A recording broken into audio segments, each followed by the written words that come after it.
नमस्कार, देश न्यूज में आपका स्वागत है। मैं हूं आपके साथ धर्मिष्ठा। खबरों की शुरुआत करेंगे हेडलाइन से।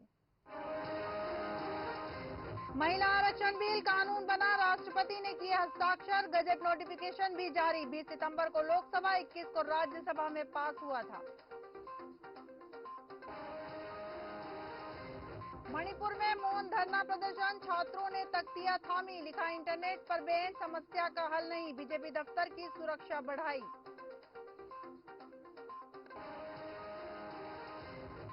भारत ने अफगान एम्बेसी बंद, राजदूत पर दोनों देशों में तनाव बढ़ाने की कोशिश का आरोप, तालिबान बोला इसे हमने नियुक्त नहीं किया। इस्कॉन ने मेनका को 100 करोड़ का मानहानि नोटिस भेजा, गायों को बूचड़खाने में बेचने का लगाया था आरोप, संस्थान ने कहा भक्त दुखी।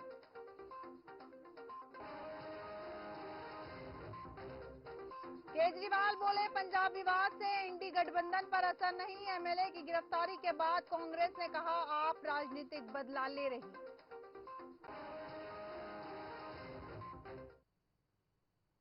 अब खबरें विस्तार से। महिला आरक्षण बिल, नारी शक्ति वंदन अधिनियम अब कानून बन गया है। शुक्रवार 29 सितंबर को राष्ट्रपति द्रौपदी मुर्मू ने इस पर दस्तखत कर दिए। इसके साथ ही सरकार ने गजट नोटिफिकेशन भी जारी कर दिया है। अब इस बिल के कानून बन जाने से लोकसभा और राज्य विधानसभाओं में 33% सीटें महिलाओं के लिए आरक्षित हो जाएगी। हालांकि आरक्षण नई जनगणना और परिसीमन के बाद लागू किया जाएगा। अब ये बिल विधानसभा में भेजा जाएगा। इसे लागू होने के लिए देश की 50% विधानसभाओं में पास होना जरूरी है। लोकसभा में फिलहाल 82 महिला सांसद है। नारी शक्ति वंदन कानून के तहत लोकसभा में 181 महिला सांसद रहेगी।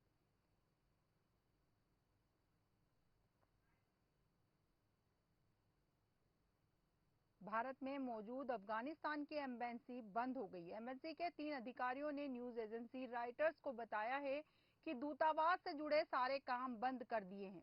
सभी डिप्लोमेट्स भारत छोड़कर यूरोप और अमेरिका के लिए रवाना हो चुके हैं। रिपोर्ट्स के मुताबिक भारत में अफगानिस्तान के इंचार्ज एम्बेसडर फरीद महमूदजई ने तालिबान को एक खत लिखकर बताया कि वो अपना काम पूरा करने में फेल हो गए।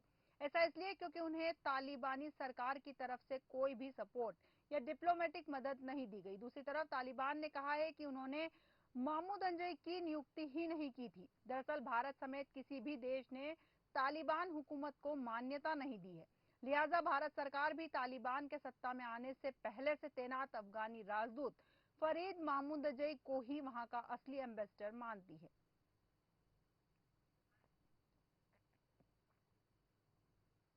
पंजाब कांग्रेस ने आम आदमी पार्टी और राज्य के सीएम भगवंत मान पर राजनीतिक बदले की भावना से काम करने का आरोप लगाया है।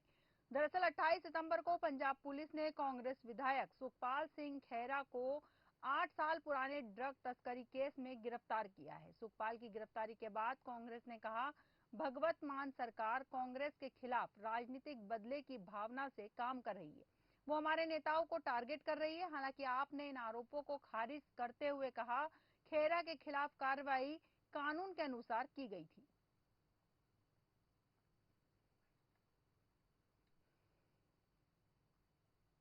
मणिपुर में 2 लापता स्टूडेंट की हत्या को लेकर विरोध प्रदर्शन 4 दिन से जारी है। शुक्रवार को सेंट्रल एग्रीकल्चर यूनिवर्सिटी के छात्रों ने मौन धरना दिया। ये सभी तख्तियां लिए हुए थे जिन पर लिखा था इंटरनेट बैन मणिपुर समस्या का हल नहीं। उधर इंफाल में बीजेपी दफ्तर पर किसी बड़ी हमले की आशंका को देखते हुए रैपिड एक्शन फोर्स और सेंट्रल रिजर्व पुलिस फोर्स को तैनात किया गया है। जरूरी चीजें और दवाएं खरीदने के लिए इंफाल पूर्व और पश्चिम जिलों में सुबह 5 से 11 बजे तक कर्फ्यू में ढील दी गई थी, लेकिन भीड़ इकट्ठा होने पर रोक थी।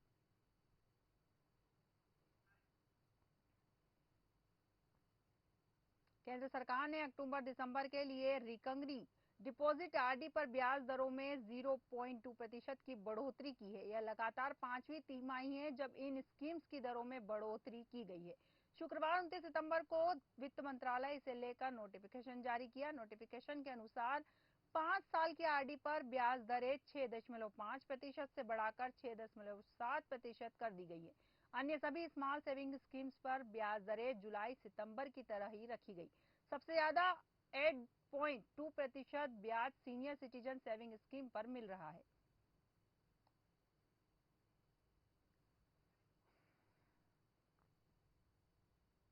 पंजाब में मुआवजा, एमएसपी और कर्ज माफी को लेकर किसानों का आंदोलन जारी है। किसान पंजाब भर में रेलवे लाइनों पर बैठे हुए हैं।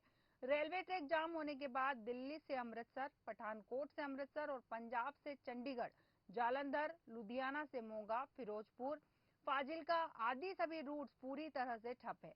इससे 90 ट्रेनें प्रभावित हुई है। किसानों ने दिल्ली चंडीगढ़ नेशनल हाईवे जाम कर दिया है।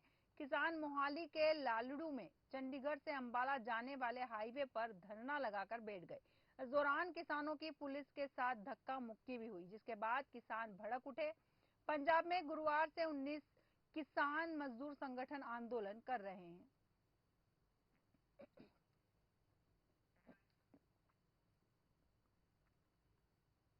प्रतिवर्षानुसार इस वर्ष भी आदिम जाति सेवा सहकारी समिति खकनार की साधारण आम सभा का आयोजन किया गया, जिसमें किसानों को पूरे वर्ष में संस्था द्वारा क्या क्या कार्य किए गए हैं इसकी जानकारी दी गई। साथ ही आगामी वर्ष में कौन कौन से खर्च संभावित है इसकी जानकारी भी दी गई, जिससे प्रमुख मुद्दों पर प्रस्ताव पारित किया गया। विशेष रूप से वार्षिक आय व्यय की स्वीकृति प्राप्त की गई। उपभोक्ता दुकान जो पूर्ण रूप से जीर्णशीर्ण हो चुकी है, जिसके निर्माण की बैंक द्वारा स्वीकृति प्रदान कर 25 लाख रुपए स्वीकृत किए गए। जिला सहकारी बैंक की शाखा खकनार की खकनार समिति की आज साधारण आम सभा का आयोजन था, जिसमें सभी किसानों को पूरे वर्ष में संस्था ने क्या क्या कार्य किए उसकी जानकारी दी जाती है और आगामी वर्ष में कौन कौन से खर्च और कौन कौन सी आमदनी संभावित है वो सब चीज़ों की जानकारी दी जाती है। इसलिए यह हर साल आम सभा सितंबर के महीने में रखना अनिवार्य रहता है, तो आज उसी संबंध में यह आम सभा रखी गई है। विधानसभा चुनाव से पहले प्रधानमंत्री नरेंद्र मोदी लगातार मध्य प्रदेश के दौरे कर रहे हैं। 2 अक्टूबर को भी पीएम नरेंद्र मोदी ग्वालियर आ रहे हैं और ग्वालियर चंबल को ढेर सारी सौगात देंगे। बीजेपी प्रदेश अध्यक्ष विष्णुदत्त शर्मा ने मीडिया से चर्चा के दौरान कांग्रेस पर जमकर बयानी हमला बोला और राहुल गांधी के प्रदेश दौरे पर कहा, हम आपका स्वागत करते हैं, लेकिन जो झूठ आपने प्रदेश की जनता से बोला है उसका जवाब कौन देगा। प्रदेश अध्यक्ष शर्मा ने स्पष्ट कर दिया कि जो महिलाओं पर अत्याचार करेगा उसको बख्शा नहीं जाएगा, फिर चाहे वो राजनीति से हो या आम आदमी। यही नहीं, प्रदेश अध्यक्ष ने विधानसभा चुनाव में उम्मीदवार चयन पर कहा, पार्टी हाईकमान जिसे चाहेगा उसे टिकट मिलेगा। रही बात मेरी स्वयं के चुनाव लड़ने की, तो मैं अभी जो पार्टी ने कार्य दिया है वही कर रहा हूं। आगे जो निर्णय पार्टी का होगा उचित होगा। बीजेपी नेता यशोधरा राजे के चुनाव न लड़ने के सवाल पर उन्होंने कहा, तबीयत का मामला है, इसलिए उन्होंने पार्टी से चुनाव न लड़ने का अनुरोध किया है। बाकी कौन चुनाव लड़ेगा यह पार्टी और संगठन ही तय करेगा।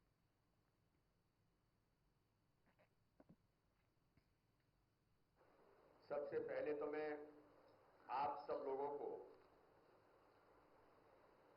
2 अक्टूबर को दुनिया के सर्वाधिक लोकप्रिय नेता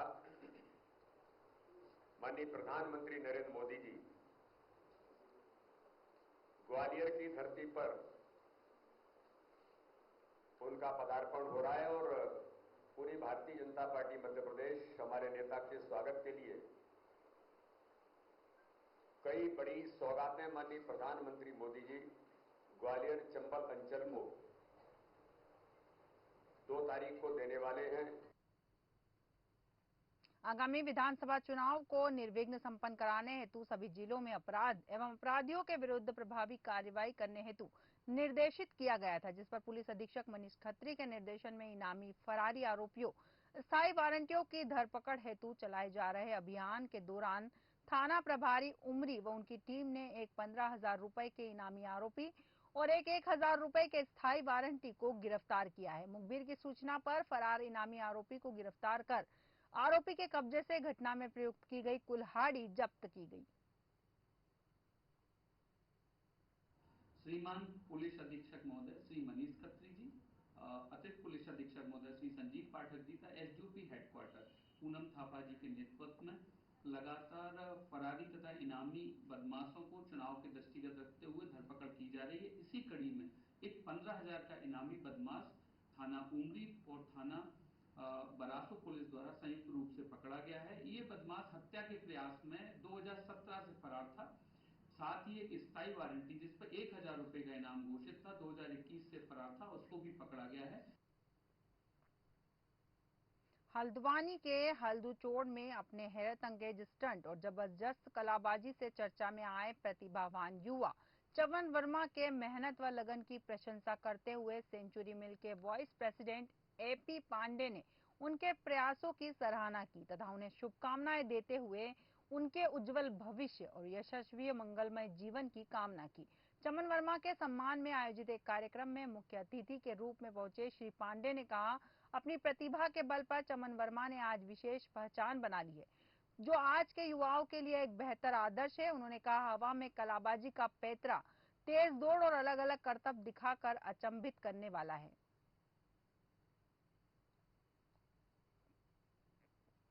चमन ने जो कारनामे किए हैं वो अभी और आगे, अभी तो ये शुरुआत है और युवाओं की जो शक्ति है, युवाओं के अंदर जो ताकत होती है वो कभी न कभी जब खिल के निखरती है तो फिर वो आगे की तरफ बढ़ती है।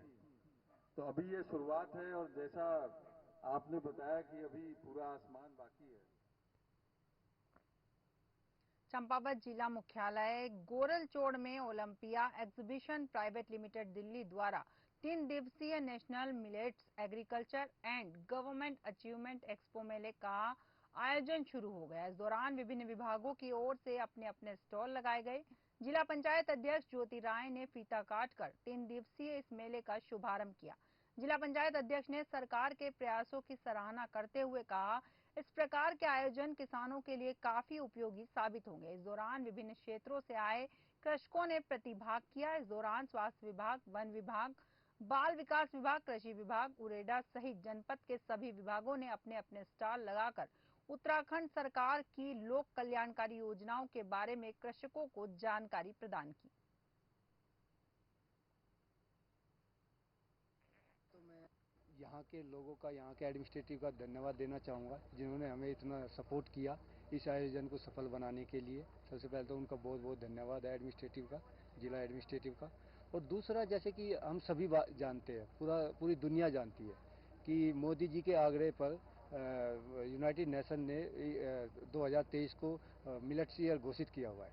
तो उसी क्रम को देखते हुए हमें ये बोला गया था कि एक चंपावत में मिलेट्स पर एक आयोजन किया जाए, मिलेट्स पर एक प्रदर्शनी की जाए। मशहूर इतिहासकार गोपाल भारद्वाज ने उनके पास रखी मसूरी और आसपास के क्षेत्र से जुड़े इतिहास और अन्य इतिहास से जुड़ी कई ऐतिहासिक चीजों को सरकार और नगर पालिका परिषद मसूरी के द्वारा संरक्षित न किए जाने को लेकर नाराजगी व्यक्त की है। गोपाल भारद्वाज द्वारा पर्यटन मंत्री सतपाल महाराज से मुलाकात कर उनके पास रखी गई कीमती इतिहास से जुड़ी चीजों को संरक्षित किए जाने को लेकर म्यूजियम बनाए जाने की मांग की है। पत्रकार से बात करते हुए गोपाल भारद्वाज ने कहा कि नगर पालिका परिषद मसूरी की उदासीनता के कारण उनके पास रखे कीमती ऐतिहासिक चीजों के संरक्षण को लेकर म्यूजियम नहीं बन पाया, जबकि 3 बार नगर पालिका की बोर्ड बैठक में प्रस्ताव पास किया गया, परंतु दुर्भाग्यवश म्यूजियम धरातल पर नहीं आ पाया।